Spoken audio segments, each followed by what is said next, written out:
পারমাণবিক অস্ত্র পরীক্ষা নিয়ে আবারও শুরু হয়েছে উদ্বেগ উৎকণ্ঠা। এ বিষয়ে যুক্তরাষ্ট্রকে নিয়ে সতর্ক অবস্থানে রাশিয়া।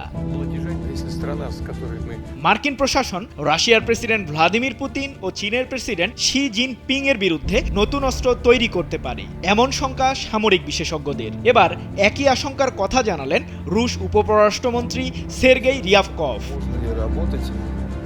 প্রেসিডেন্ট পুতিন প্রশাসনের এই মন্ত্রীর দাবি, যুক্তরাষ্ট্রের নবনির্বাচিত প্রেসিডেন্ট ডোনাল্ড ট্রাম্প চেয়ারে বসলে পারমাণবিক অস্ত্র পরীক্ষার বিষয়টি বিবেচনা করতে পারেন। সেক্ষেত্রে রাশিয়াও চুপ করে থাকবে না বলে কড়া বার্তা রুশ উপপররাষ্ট্রমন্ত্রী সের্গেই রিয়াভকভের। 27 ডিসেম্বর এক প্রতিবেদনে বিষয়টি নিশ্চিত করেছে বার্তা সংস্থা রয়টার্স।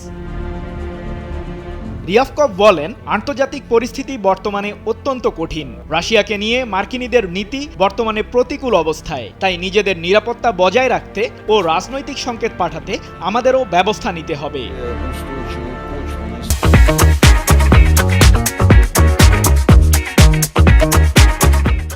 রয়টার্সের প্রতিবেদন থেকে জানা যায়, বর্তমানে বিশ্বের প্রায় 88% পারমাণবিক অস্ত্র রয়েছে যুক্তরাষ্ট্র ও রাশিয়ার কাছে, যার মধ্যে পুতিনের নিয়ন্ত্রণে আছে 5580টি ওয়ারহেড। অন্যদিকে যুক্তরাষ্ট্রের আছে 5044টি আর চীনের কাছে আছে 500টি ওয়ারহেড।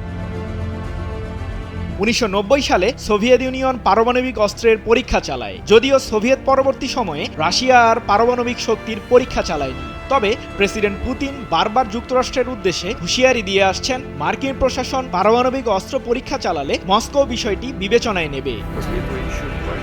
যুক্তরাষ্ট্র সবশেষ 1992 সালে পারমাণবিক অস্ত্রের সফল পরীক্ষা চালায়। এরপর ফ্রান্স ও চীন 1996 সালে, ভারত ও পাকিস্তান 1998 সালে এবং উত্তর কোরিয়া 2017 সালে পারমাণবিক অস্ত্রের পরীক্ষা চালায়। সৃজন মাহমুদ, নিউজ 24।